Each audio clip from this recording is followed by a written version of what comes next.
The topic I'm going to be discussing is contemporary parenting roles. So, pretty much, when a person becomes a parent, they have a whole new set of responsibilities. So, one thing that all parents need to understand is that parenting does not come naturally. It's not something that you were born knowing how to do. It's something that you learn with trial and error. When a parent first has a kid, they never know how they're really going to react. They don't know what it's like to be a parent. It doesn't come with an instruction manual. So, you pretty much just have to make mistakes, try again. And there are also many rewards and difficulties of being a parent as well. For instance, some parents that are employed and have full-time careers feel that there may be some kind of role strain going on there because it's like, all right, well, I'm the manager of this company, but I'm also a parent to a baby. So it's almost as if it makes everything kind of harder for them because it's obviously the child comes first, but they still know that they have a career that they have to adhere to as well. So pretty much, employed parents often experience a lot of role overload, feeling overwhelmed by the multiple commitments that they have both to their children and to their careers. And so then you also have, if you have multiple children, you have one kid that might have to go to soccer practice at 4, but another kid that has to go to their clarinet lesson at 4:30. And then you kind of just have to figure out how to juggle things around for both kids to make them both feel loved and appreciated by their parents too. There is unrealistic role expectations, basically when parents feel that they're expected to succeed with every child, and if they don't, then they failed as a parent. You just really have to do your best and make sure that your child feels loved and cared for. And then you also have decreased authority, where parents believe that they have less authority than parents did in the past. Pretty much because now the internet culture teaches children bad values and making it harder for parents to really parent their children and teach them how to be good people. And there's also increased responsibility that a parent has to feel. And then there's also high parenting standards.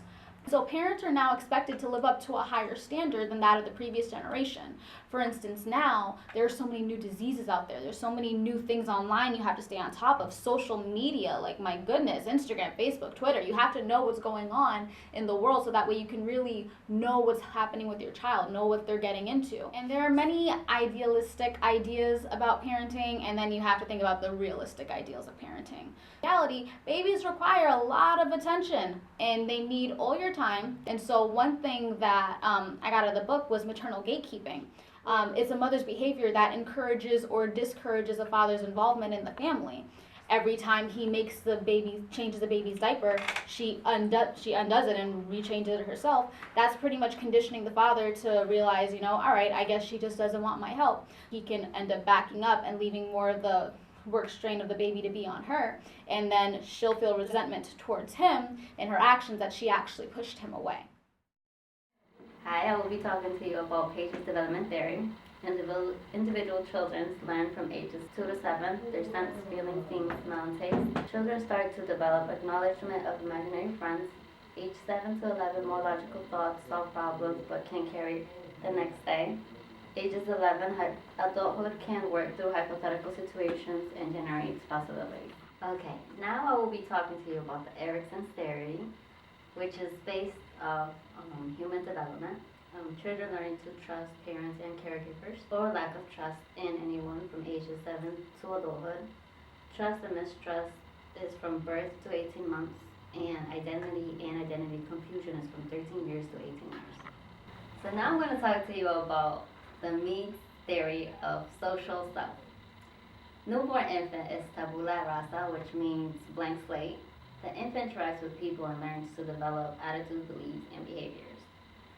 The child learns by imitating, then eventually learns to fit into society. When parenting infants and babies, parents tend to base their parentings off of myths such as when picking up a crying baby will spoil them. When parenting toddlers and children, you should use as much vocabulary as possible around this time period because they are starting to use word sentences and starting to use conversations as well. When parenting teenagers, you should be a little bit more sensitive because around this time period they are trying to figure out who they are and find out what they like. Hey guys, I'm Tia and I'm going to be talking to you about my question based off in chapter 12 in the book of Marriages and Families. Spending time with children stimulates cognitive learning and intellectual abilities. Spending time with children also increases recognition of the alphabet and counting to 20 and higher, as well as learning to read. When you take a children out to the park, to a zoo, to visit family, it increases their ability to learn because they're getting a sight and opening up their mind to different things that they don't usually see every day or things they cannot see inside of a house. There are 3 different types of social class based off of income, schooling, and occupations. There's low cess, mid cess, and high cess. Low cess families have little education, little job experience. They either work minimum wage or unemployment. Middle cess families have high school diplomas, college degrees, blue or white collar jobs, as well as semi-professional jobs. High cess families have PhDs, advanced degrees in business or medicine. Occupation-wise, they work a highly professional job or their wealth is inherited. For example, like Oprah Winfrey or Mark Zuckerberg. Hi, today I will be discussing absentee fathers, latchkey kids, and childcare. So according to the U.S. Census Bureau, 24 million children in America, 1 out of every 3, live in a biological father-absent home. Consequently, there is a father factor in nearly all of the social issues facing America today. But the hope lies in the fact that children with involved fathers do better across every measure of child well-being than their peers in father-absent homes.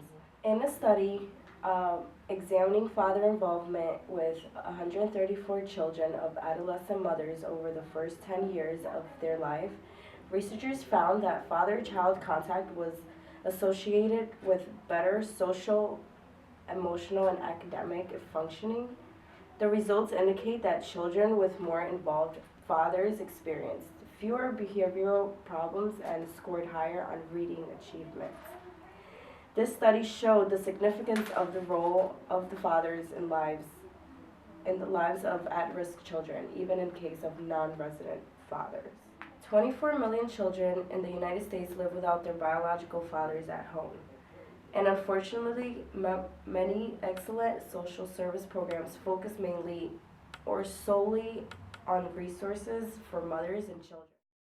Today I'm just going to discuss the 3 impacts. The impact of electronic media, children at risk, and foster care. The impact of electronic media is a big issue these days, but it's something that's not going away. The impact on babies, toddlers, and preschoolers is that it takes away the experience to explore the world through interaction and play. Parents are at fault at this stage allowing electronic media to be their babysitter. Question number 2, children at risk. Children at risk may be improving in some areas, such as school, smoking, and drinking, far outweighs the improving. For example, more children or obese, incarcerated parents, pollutants, child poverty rates, and the worst record in protecting children against gun violence.